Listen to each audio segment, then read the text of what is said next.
Hi everyone, and welcome to the Monomyth Diaries, a bi-monthly podcast where ordinary people get to share their hero's journey. I'm Mandy. And I'm Karen, and we'll be your hosts. Each episode will feature a hero who will share their journey of growth. We'll hear stories about forgiveness, survival, determination, and much more. We're glad you're joining us because we all have a monomyth to share and someone out there needs to hear it. Welcome back to the Monomyth Diaries. This is a Take What You Like and Leave the Rest podcast. Today we're joined by someone whose journey is deeply personal and incredibly life-altering. Christina, thank you so much for joining us and your willingness to share your story of becoming a young mom. Of course, thank you for having me. Before we start though, we're going to start with some Monomyth story starters. It's a series of quick questions, get you comfortable, get you talking, get the audience to know you a little bit. Okay, let's do it. All right, question 1. Dogs or cats? Dogs. Tell us about your dog. I have both. I have dogs and cats. My dog, Hank, is a rescue. I've had him for almost 3 years now. I call him my boyfriend. And and I have 2 cats who are recent rescues. I was photographing bridals at a barn when the tornadoes actually came through Houston, and we heard just little meowing, and I found 2 4-week-old kittens. So they came home with me, and lo and behold, my son is actually a cat person. And we didn't know that. So they're Becky and Shiv. Wow. Shiv. Yeah, because he'll cut you. Yeah. How does Hank and the cats get along? Well, they have definitely been raised by pit bulls, and they are like little dogs themselves, so they get along great. They play with his tail. They all cuddle all the time. He chases them around the house. They hide from him, come out from the couch, get him. So, yeah, they're best friends. They're very unbothered by him, and he's very bothered by them. Sometimes. I love it. Do you have a nickname? And if so, what is it? I have a few nicknames. I think it depends on the phase of life in which you met me. So I think that there's a Chris, shortened for Christina, is what one of my service industry nicknames was for years until we got too many Christophers and Christinas and on staff. Cricket is another nickname. So my co-ed softball team, I'm Cricket. Nice. And one of my best girlfriends, my sisters, quote unquote, nicknamed me that years ago. And I've asked her, like, where did it come from? And she has no idea. But she'll introduce me to people, and I'm like, I'm Christina. And they're like, oh, you're Cricket. And I'm like, okay, so I know who introduced you. And then also Rabbit. So it's my Chinese zodiac is a fire rabbit. And part of my business, WDR, the rabbit is in the acronym for that. So my personal Instagram and things, it's like Christina Rabbit Griffin. Is that where Water Dog and Rabbit came from? Yeah, they're Chinese zodiacs. Oh. Yeah. So Water Dog is Richard's zodiac. Oh, I didn't know that. Yeah. Awesome. Yeah. So awesome. I was in Hong Kong, and there's the 10,000 Buddhas monastery. So you're going up all these steps, and there's just Buddhas everywhere, little statues. It's beautiful. But by the time you get up to the top, you're absolutely exhausted, and you're taking a breath, but you can see all of Hong Kong City behind you, and there's this little gift shop, and I just found like little zodiac charms, and it stuck with me that whole little moment. So I brought that sentiment into my company. And yeah. I actually think I've been to that monastery with my grandmother. Yes. So she hiked to the top. She stayed at the bottom, and I did. Yeah. She went to make offerings at some of the shrines. Yeah. And I saw the stairs, and I went, I'm going to do this. Yes. I think I was still I was 19. And so. how did you feel when you reached the top? Oh, it was like... But it's beautiful. It's definitely, and like each step is just so different. So there's no real like cadence you can get into going up the steps. You're like little step, double step, 3 little steps. Yeah. I don't know how old it is, but it's super ancient. That's a cool idea. That's something new about you. It's awesome. So, Cricket or Rabbit, if you could have dinner with anyone, dead or alive, who would it be? I really love Lady Gaga. I really do. I think that she's just a fascinating human, and a lot of the roles that she's portrayed, the way she's able to throw herself into them. But also, I think that she does a lot for women and just being organically ourselves. Yeah. You know, she's always pushed, like, telling some of her stories just to connect with us, and then maybe Sean Connery, just he's been in a lot of conversations around me in the last week. He's on my mind. There's something about Alcatraz that reminds me of like random. right. So could you imagine going to a dinner with Sean Connery and just hearing his voice Yes. all the There's only one Sean Connery. You can hear it in your head right now. Yes. Yeah, Definitely can. Definitely can. My husband tries to do a very poor impression of it. I really want to try to do it right now, but I'm not even going to attempt it. Maybe some behind the scenes. Yeah. I have to listen to a clip really quick and then go for it. But there's just a particular, like, way that his mouth moves and with his accent that's really cute. Yeah. You know who it is. Like, the minute he opens his mouth, you're like, oh, yeah, Sean Connery. Yeah, and I grew up on him with, like, blockbuster movies with my dad. You know, you go pick a movie out on a Friday night, and it's an action-packed Sean Connery film, and there's just like a warmth to his voice, like Morgan Freeman. Yeah. Yes. All right, as a photographer, I'm so interested in how you answer this question. Sunrise or sunset? Sunset. I have chased a lot of sunrises, and there's just something about a 4 a.m. wake up that takes away the beauty for me. I feel that. I love sunsets, and like a lot of my current photography work is very focused around golden hour. So any engagement or family sessions that are outdoors, even weddings, if they have an early ceremony time, I always put in a sunset pool so that we can capture those golden hour images. It's just the way the golden light hits, and there's like a softness to it, but it's also so dramatic and vibrant. And sunrise can be like a little misty and soft and more pastel-y, but I feel like the drama in sunsets and the like neon colors are just so beautiful. I'm drawn to them.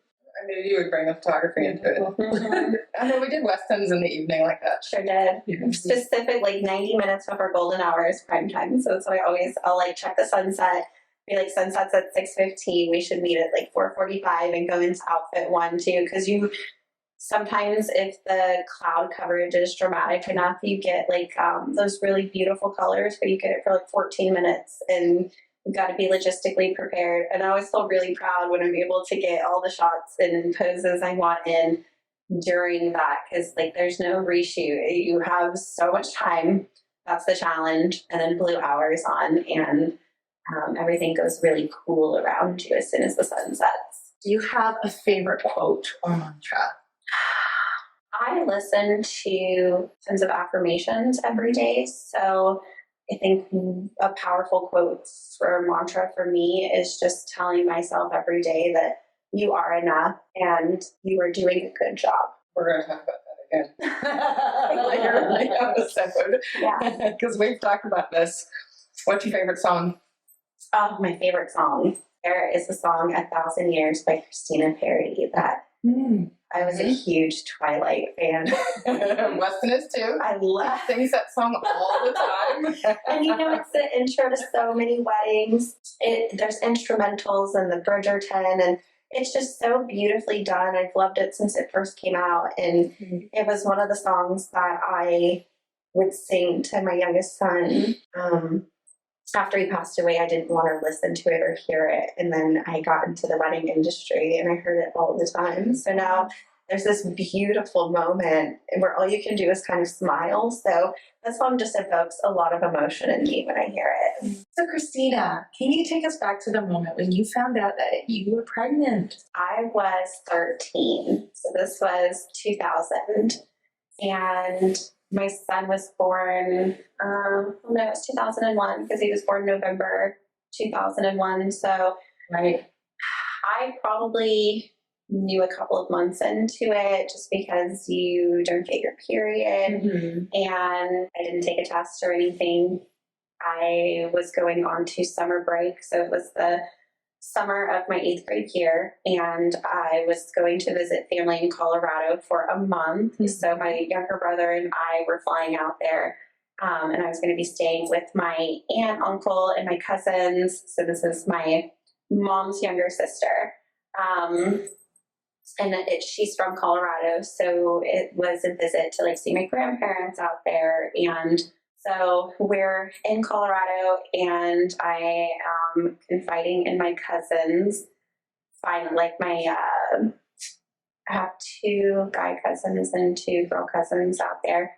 And the older of the 2 gals, she and I were very similar in age. So we were buddies. I was in her room with her, and we were having sleepovers, and I confided in her that I was pregnant. How old was she? She's 13 also. Okay. Yes. But we had been going to water parks, amusement parks, camping trips in Nebraska. I was doing water sports. I was a very active, outgoing teenager. Right. But you knew in your mind this whole time, you thought you were pregnant, or you knew you were? A thought.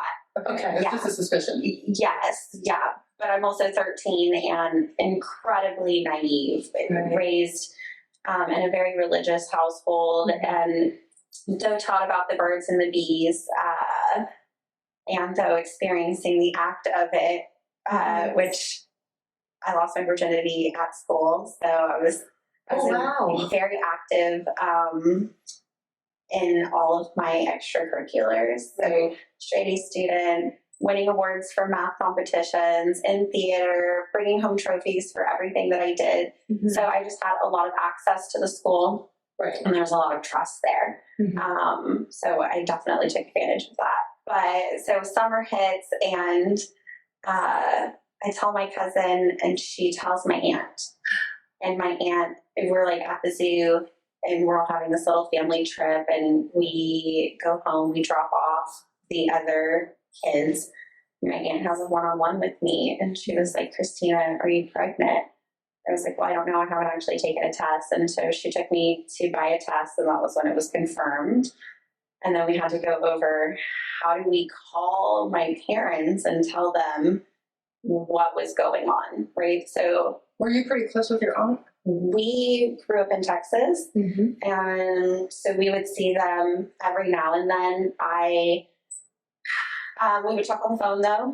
That was like, weekly phone calls with different family members. Oh, that's nice. My mom was one of 3 girls. She's the oldest, so this was her baby sister. Okay. And you just think, so I think back at that position I put her in. You have your big sister's daughter at your house, and you find out that she's pregnant.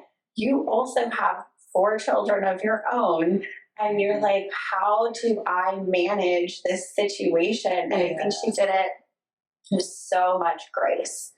She really made me feel safe. To this day, she is one of my biggest supporters. And we had to call my mom, and it was one of those, "What do you want to do, Christina?" No one knew how far along I was. So your mom asked you that question, or your aunt asked you that question? Well, after my mom stopped crying, she asked me that question. Yeah. Well, I was just there's so much hope, and like I was so good at everything. It was just a real shock that I was 13 years old and pregnant, and you're processing this. So my mom did lay in bed and cry for weeks, just absolutely heartbroken. And I still had some of my trip left. So being gone for a month, I thought maybe I was just a couple of months along, but I was really almost 6 months along. Wow. So there was no options. There was, even though they wanted to drive up and take me to get an abortion, there was not that option. We were going to all have a baby in the family, whether we wanted to or not. So then it was, do you want to keep him, or do you want to give him up for adoption? Right. And I just could never even fathom, having a child and then him being raised somewhere else. Though looking back, that probably would have been a much more stable environment for him, of course, and he would have had so many advantages that he just didn't have having a young mom. But I think our relationship is so wonderful now. I made the right decision, even though the phases leading up to where we are now, I didn't always make the best decisions. So, yeah, it was wild. And so You must have been terrified yeah, having to make that phone call to your parents. yeah, absolutely. My mom and dad were spare the rod, spoiled a child Oh boy. parents, and so we were raised in a very disciplined home, and I knew I messed up like big time. So, and then it's like the anticipation. You still have to fly home. Your parents have to pick you up from the airport. I had started to gain weight, and when I got off the plane, I had this like little belly, and my mom burst into tears. And I can imagine now, looking back, how shocking that is. When I was going into my freshman year. So I think I started my freshman year 7 months pregnant. What were you thinking and feeling on that plane ride home? I did not want to go. Yeah, absolute fear.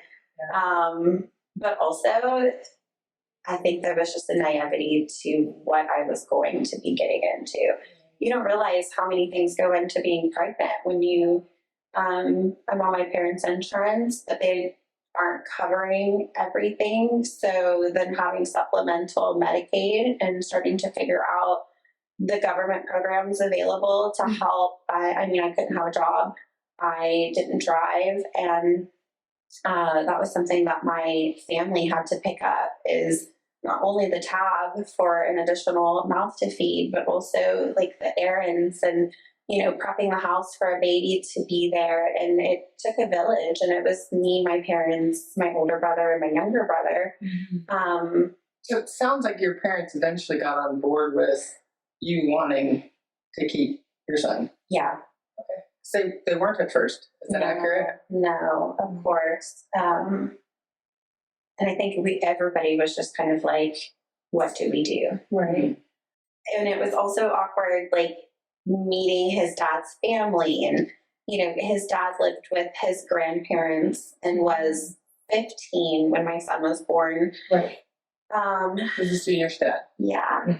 Yeah. So having to tell his grandparents, who he was raised by, his mom abandoned him when he was a baby. And yeah, he was raised in a very strict Catholic household, and having the two families come together. I remember that meeting so specifically because it's just like everybody is like, what are we going to do? My son's dad never lived with us. We were really young, so he was right from the start a weekend dad. And I think a lot of the responsibility did fall on my family because we were the constant in the everyday. Yeah.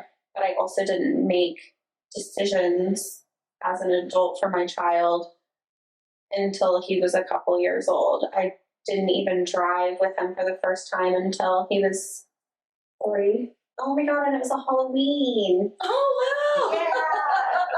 He was dressed as a little giraffe, and I had just gotten off work. I was a hostess at Chili's, and my mom was supposed to drive us to go trick-or-treating, and she didn't want to go. She was tired that night, and she was like, okay, you can drive him. So I drove him to the mall, and we walked around in his little giraffe costume. Oh. Yeah, it was so cute. So today's like an anniversary. Yay.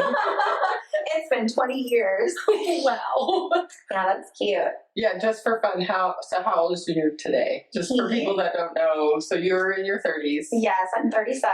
I just had my birthday in August, and he is 22. He will be 23 November 29th. So Wow. I know. And he's a successful bar manager.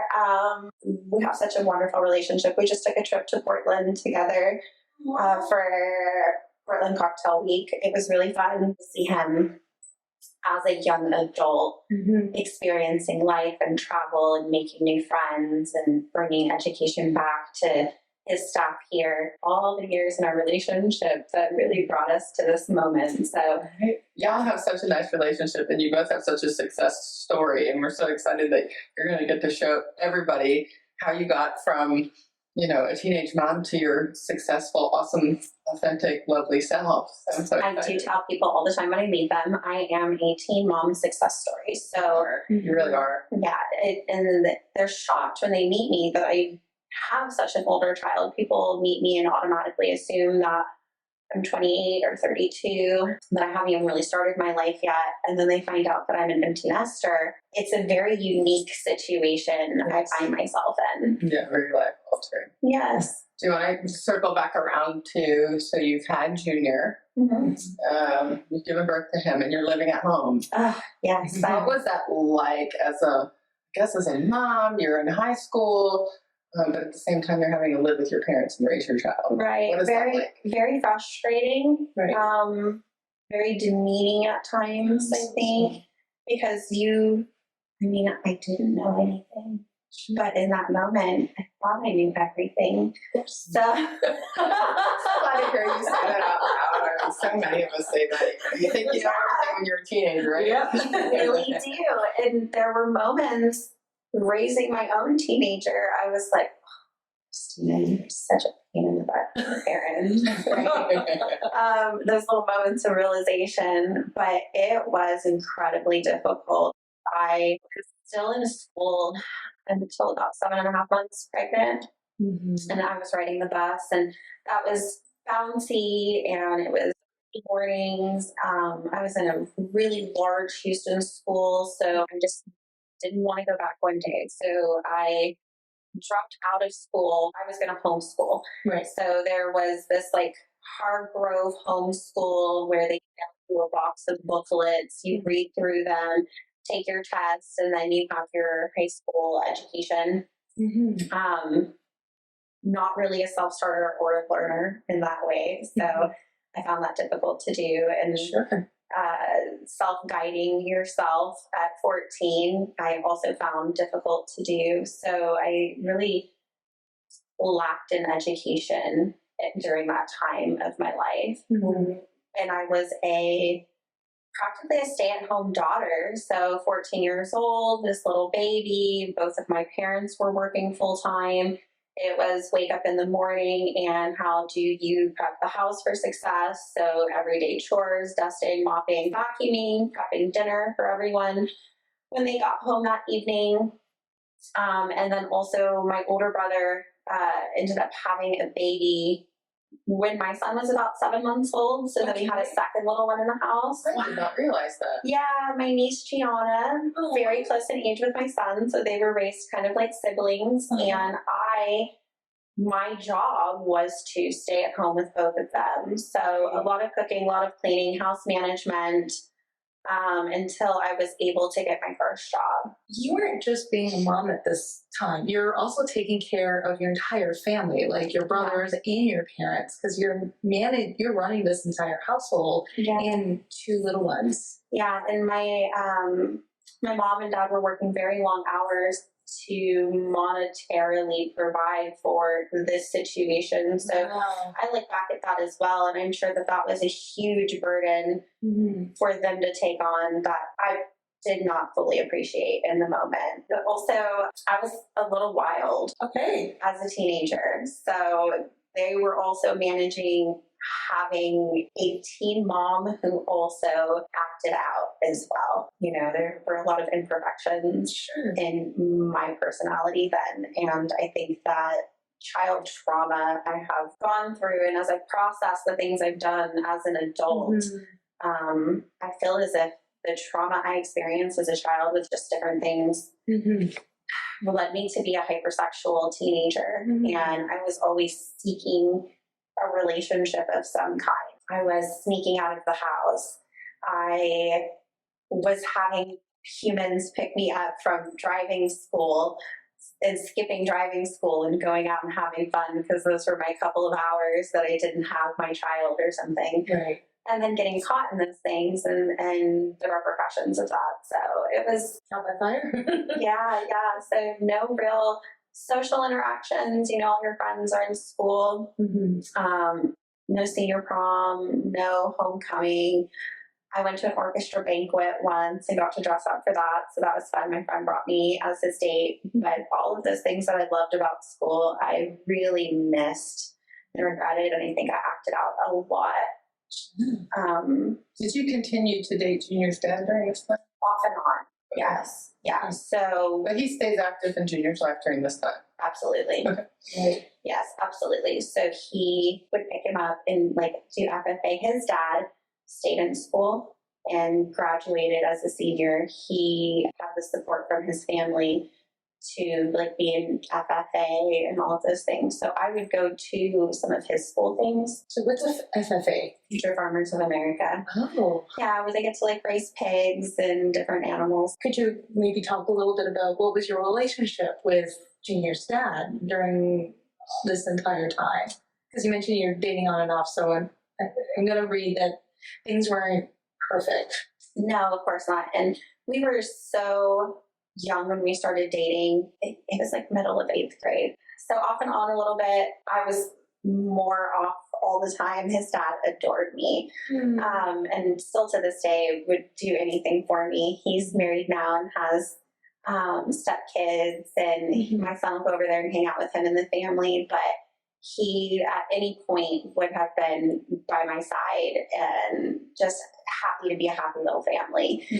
I, however, wanted more, and I just didn't know what that was. Right. I had a 16-year-old relationships, going on different dates, just kind of feeling out what I do and don't like about humans, and exploring and having fun when my son is at his dad's on the weekend. Sure. So getting to go act my age a little bit. Discovering who you are. I do feel as if now at 37, I know exactly who I am, and my heart hurts for that girl sometimes when you look back. And just so confused and making all the wrong decisions. And one of my biggest life regrets is just not spending that time finding myself with my son. I could have had so many more memories with him, and I give myself a really hard time about it. But I'm constantly reminded by him that, you know, I did a good job, and no matter what, it's always me and him against the world. So I just have to remember not to be too hard on myself for things I did as a 16-year-old, you know, and the guilt that you carry being so irresponsible at that time. But if I could go back and change anything, I would just be more present. You were doing the best you could with what you had. Yeah. And you didn't know what you didn't know. Right. Absolutely. And you had to walk that path to get to who you are today. Yes. You and Junior wouldn't be the success stories you are had things been different. So I have a lot of friends who have young children right now, and they're like, I hope my relationship with my child is like yours. Like as a young adult, you see so many relationships where you're not close. I'm not that close with my parents. We talk ever so often. Right. When I call them, and we catch up, and they love me dearly, but it's not like with my son. I would love to be a multi-generational household and help with my grandkids one day, and, you know, be able to lean on each other for support. Right. Whereas my family is very like, you're 18, you're on your own, you have your own life. And I want to go back to where you're not alone. You don't have to do this by yourself. Life is hard sometimes, and I'm always here for you. So going on that, so you're raising Junior at home. It's been a few years. You're carrying a lot of burdens. You're doing the housework. You're maintaining at a certain standard to what your mom wants. There's 2 little ones. How would you describe the relationship and the how you engaged with your parents at this time? Because you're acknowledging they were working extra hours. Yeah. But how would you describe the emotion, the energy? I think that we really overstimulated my mom. I think it was just a lot in the household, having the 2 little grandbabies, and then the 3 kids, and then, you know, my little brother going through high school, and because I think your mom must have only been in her 40s. Yeah, When this is all happening. she's born in 62. Okay. So yeah, and that's a lot to carry. Things were always a little high stress, Right. and on edge. So I moved out when I was 17, and So my you and Junior moved out together. yeah, and my dad co-signed for an apartment for me, and it was in Baytown, Texas, a little 2-bedroom, 2-bathroom, $550 a month. I worked 2 jobs. So I was a secretary for a marine company that worked out of the Port of Houston. My entire family is in the shipping industry, so they are all union for the Port of Houston. So my dad and brothers all work on the ships and have done that their entire lives. So it was natural for me to slip into a job that had to do with stevedoring in some way. It was a connection that my brother had, and I think I made like $12 an hour. And then when I turned 18, I got into like cocktail waitressing and realized there's so much money to be made doing that. So worked at like the little country bars and dive bars, and it was like, oh my God, I can make my whole paycheck in like 2 nights, which was incredible. That's how I put myself through college. Was right. Yeah. I know. Yeah. I know when I had my first job teaching school, I was not making nearly as much money as I was when I was bartending.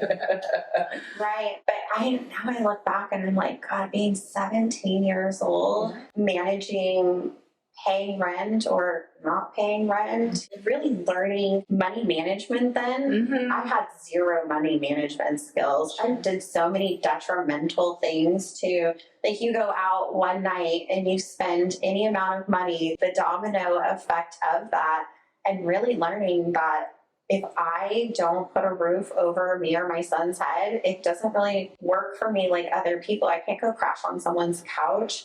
I absolutely don't want to go move back in with mom and dad, which happened. And then you just feel like a failure. But then I look back and I'm like, oh, you have no skills. You're making like minimum wage. You were doing the very best you could.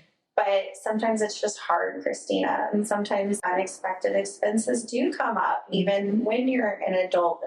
That time in my life made me appreciate and absolutely need a nest egg and savings at all time. So you're 17 at this point, and how old's Junior when you're going through all this? 4, 3, 3.5, 4. Turning 4, wow. Yeah, I know, and I look back at that, and that is wild to me.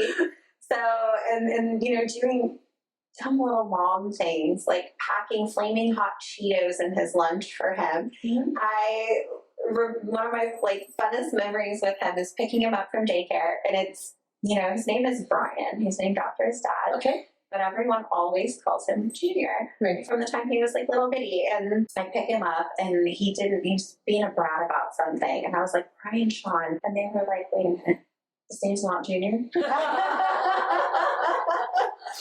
So, yeah, it was just really adorable. And always being a really young mom at daycare was very interesting. So you're 17 and you're dressing him up for Halloween, and I'm dressing up for Halloween, and we're going to go to the hospital next door and go trick-or-treating, and I was a sexy pirate. Oh, it was so inappropriate for so here I am in like fishnet stockings and a little pirate costume, and all the other moms are like witches and pumpkins and very PG outfits, and I was like, oh, I do not fit in right now. And learning those as well, you know, tact and grace in every situation that you're in and kind of filling out the room. So I learned a lot from them. They were very like kind with me. He went to the same daycare for a couple of years in a row when he was little bitty. But again, I had that opportunity too because of daycare assistance. So it was a program by the state where you only paid a portion of what the daycare actually was. And looking back at that program, it's incredible. I couldn't imagine paying $400.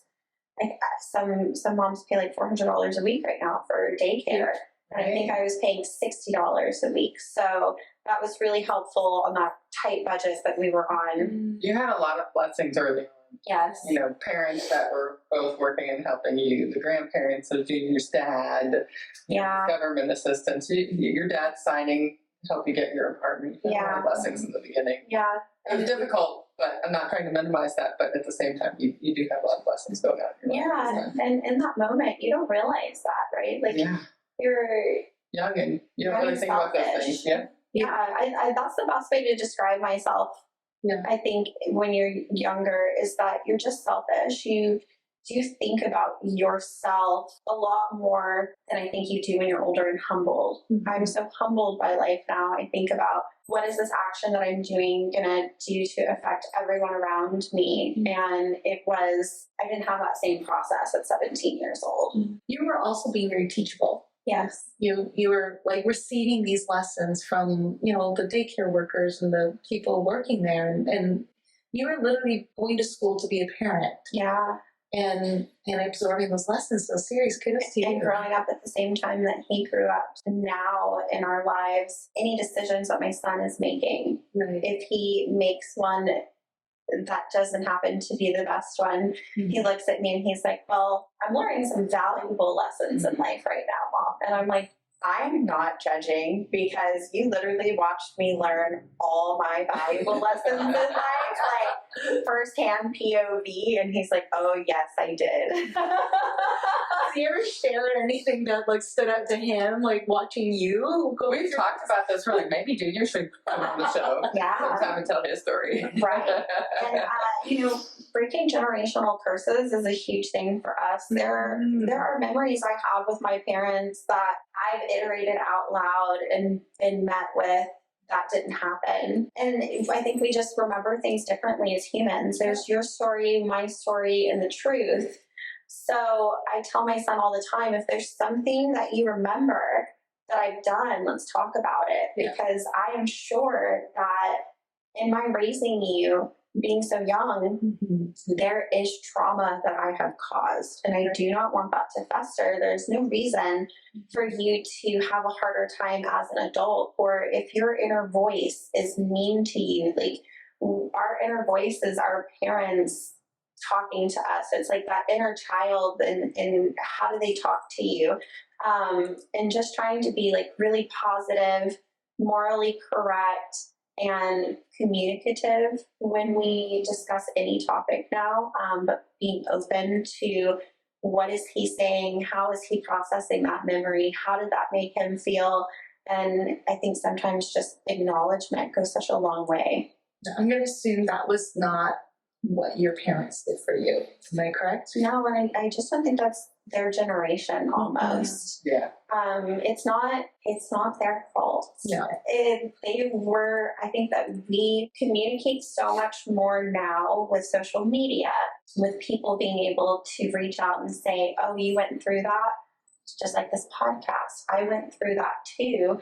And being more open and organic. Where did you learn this skill? Because that's a skill set to be able to have that kind of communicative relationship with your son. Because it didn't happen right away, right? So you're 17, you've moved out. And I remember us talking for the next probably 8 years, right? You do a lot of moving. Yeah, so my son went to 13 different elementary and middle schools. Whether I was moving from one little town to the other, I would pick up and go without a second thought.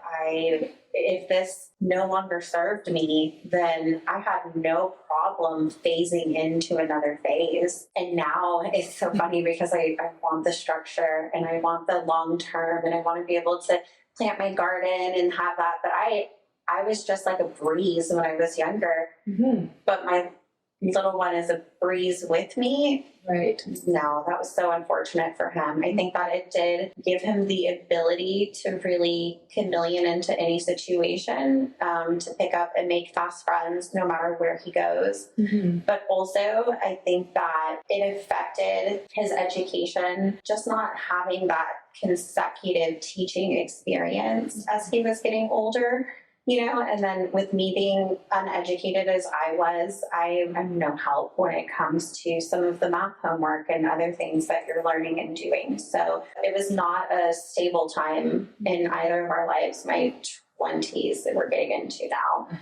So, and I also had a second son who passed away from SIDS during all of this time. So after that happened, there was a year where he went to go live with his dad because I felt like I couldn't be a parent or a human. Junior goes to live with dad. Yeah, and that's one of his school moves, was just experiencing a great tragedy and genuinely being plucked from his school that day and put into a new school with his dad in a new room and all of those things. And that is also, I still process if that was the right decision or not. You know, would it have been better for him to see me suffer in the way that I did?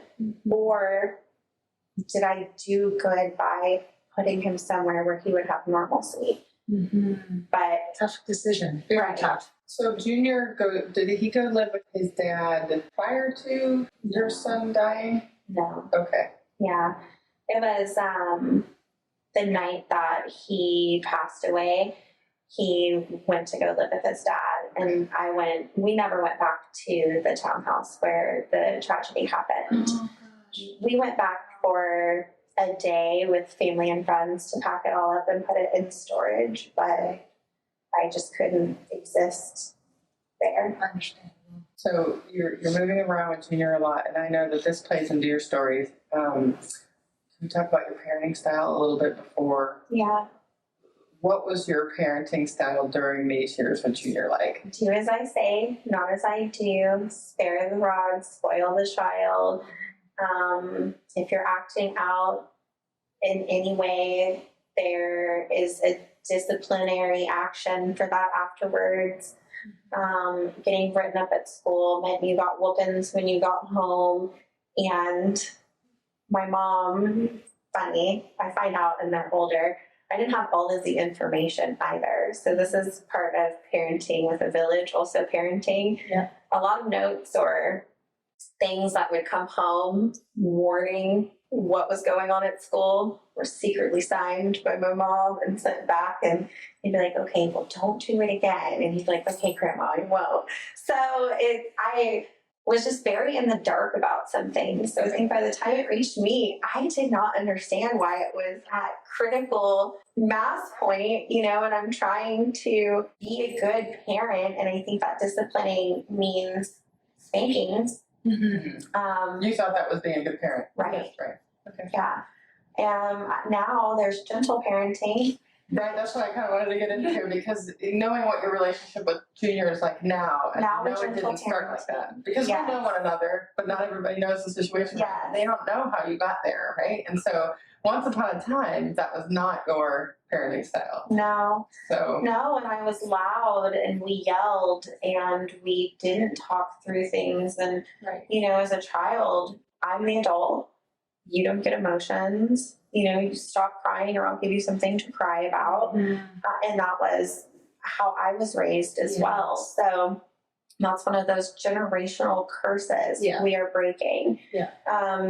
Even though there are times if we're at Walmart and there's someone throwing a fit somewhere, he's like, you would have taken me in the bathroom. I'd have come out with an attitude adjustment. So we laugh and joke about it, but you've had some healing. Yeah. striking your child or being struck by your parent hurts. Yes. In more ways than just physical. You know, there's an emotional hurt. I think that's some of the trauma that I carried from being a child, is hands not touching you in a way that is kind and loving, you know, to use them as a tool for discipline. It just changes the emotion that you feel towards that person. So, And this goes on until Junior's I think like 6th grade. Yeah. middle-ish school. Yeah. I want to say he was in like 5th or 6th grade when Robbie passed away. So he's born in 2001 and Robbie passed away in, 2013. So he'd have been around 12. Well, it's a big shift for him. And you're dating, and you are pregnant again. Yes. Tell us about that. Yes. Okay. So I get pregnant with my youngest son, Robbie Van. And this is one of those inner thoughts that you don't really share with everyone, but I want to share with you guys. You know, when I lost him from SIDS, that was so traumatic. But one of the guilty things I felt inside was, why am I so upset about losing him, but I don't mourn my miscarriages or my abortion in the same way? And that was a huge thing for me, because I was like, wow, Christina, you don't just have one little soul up there. You have a few. But why? Because this one was earthly for a few months, because it hurts so much more. Right. You know, and so processing that guilt took me a long time. Thanks. So I was like, man, I'm pregnant. I am 23, 24, and I really want to have this baby. I wanted to procreate. Like, I really wanted to have a little family. And I was like, I'm going to keep this baby and try to do everything the right way. And I worked up until I was 7 or 8 months. And then I was like a day bartender and on my feet all the time and heavy breathing at this point. So I go to a doctor's appointment and I had preeclampsia. So they were like, well, you're going immediately to the hospital. He was born October 25th, 2012. Right. And he was just tiny. My older son was 9 pounds. I had him all natural, no epidural, no anything, 14 years old, just 12 hours of labor, and he hit the world running. I can't believe you wanted to have another one after that. Yeah, well, and so this one was the complete opposite experience. Right. Fall risk in labor for like 3 days, preeclampsia. You know, the pitocin is fighting with all the other things that they're giving you, and a mask. And when I'm giving birth, I like pass out during. It was just the worst experience. Right. And I was so swollen and just miserable. But he comes into this world, and he's just this tiny little skinny 6-pound dumpling, and it didn't take me long to fatten him up, of course. So yeah, I got to stay home with him for 3 weeks before I went back to work. And then we just kind of rotated out on shifts. So were you living then with his dad? So Junior, you, dad, all living together? Yes. Okay. Yeah. Just 4 of you now. Yes. I had just switched jobs. I was working at a bar. It was like a 20-minute drive, but they had a really good night crowd. The night that Robbie passed away, the bar phone was ringing, but there's like a country band playing. It's loud. You answer the phone, it's your significant other screaming into the phone, and you're like, I can't hear you. What are you trying to say? And he's like, our baby is dead. You need to come home. And I just didn't understand. By this time, he's frustrated. I can't hear him. He's frantic. The police are on their way there. So I left everything and ran out of the work shift. And I drove probably 110 miles an hour home. Sure. And then you pull into the parking lot, and it's just fire trucks and ambulances. And your son is in a cop car with his friend who was having a sleepover. And you realize it's all real. Yeah. And I just started throwing up. So that was my involuntary reaction to that. And you just, it's not natural to go through that. And I also carry guilt because I was so tired at that time in my life. You know, just exhausted and going back to work far too soon. And there was a couple nights before that, and he was sick. My son had come home from his dad's, and literally he's like, sees me and I'm dying and miserable, and the baby's miserable, and he's like, give me that baby. And yeah, you know, he was just so good with him. But I had come home from work, and he was crying, and I was exhausted, and I sat next to his crib and I cried, and I was like, God, please take this away from me. And I was like, oh, well, I asked for it, and now I don't have it anymore. And I just didn't know how to process all of that. I listened to Gary Allen's Every Storm Runs Out of Rain song on repeat for like 3 days. And I just couldn't stop the tears from coming out of my face. Like, it's shuddering, exhausting. So that night, when they kept everyone in police cars for a few hours, and then they were like, we'll continue the investigation, but it doesn't look like foul play right now. And they took his body, and they wouldn't let me see him again. And I think that was one of the hardest things for me, was that I never got that closure, you know? Right. But my younger brother had showed up, and he took my son to his dad's house. Right. And his dad, of course, is like, Christina, how can I help? And I was like, I don't think I can be a mom right now. I need you to take Junior. And he made decisions then to like pull him out of school, put him in school with him, put a room together at the place he was at. It was very, very last minute. Mm-hmm. And that's when I moved to Katy. So that entire experience brought me to this area of town where I started to work at Baker Street, met a lot of my friends and colleagues here. I also went right back to work immediately after it happened. People said I should wait a few weeks, but I was like, for what? What am I waiting for? I am just a fraudy mess here. So I was able to put on a good face, go and work all day, and then go sit in my car and cry the whole way home.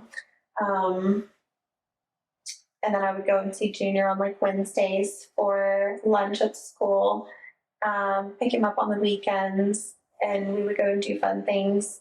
But I didn't realize the entire time he was also carrying a lot of burdens himself. So, you know, you're picking him up and you're trying to have talks with him about like, what are your feelings and what are you going through? And of course, there's like a billion things in my mind, and he was being very stoic at that time, and I didn't realize it. You know, I thought he wasn't communicating with me, but really he was keeping a secret from me about his experience during that whole experience. I had been told from that night going on that he woke up in bed, something had happened, and he went into the cop car, and then he was like in there with his friend. And I had never over asked for details because I didn't want to know. So I'm like, okay, that's what the story is. But come to find out years later, he woke up to my significant other at the time screaming, came out of his room, saw that my son was purple and blue, his little brother, and tried to give him CPR until the ambulance came. And I just can't imagine how scared he would have been at that moment, you know, and then processing that. And then your mom sends you off with your dad, and his dad's military, and, you know, don't really talk about emotions. You know, he loves him so much, but it's not that like, oh, I love you so much, like, come here, let me hold you and cuddle you. I do wish that I had had the full story just so that I could properly navigate that afterwards and make decisions that were informed decisions. Like therapy would have been great after that, you know? Were you aware of resources and tools like that at the time? Or? Yeah. So I actually did something that I think really helped me to continue moving on and stop wallowing in all of the pain that I felt, and instead use that for mentoring other humans and finding strength inside myself and starting to soften my heart and doing a lot of healing of my own. Compassionate Friends is a grief group, and I found them fairly early on. And so I would go, they meet like one Tuesday a month. And my first meeting with them, I went and I sat down, and everyone is introducing themselves, and you get to, hi, I'm Christina Griffin. This is my son, Robbie Van. He was 4 months old when we lost him to SIDS, and you get to say their name and you get to acknowledge it. And there were women in that group that 6 years after the death of their children couldn't walk to their mailboxes yet. And were so overcome by their grief that it affected their day-to-day life. They consumed them.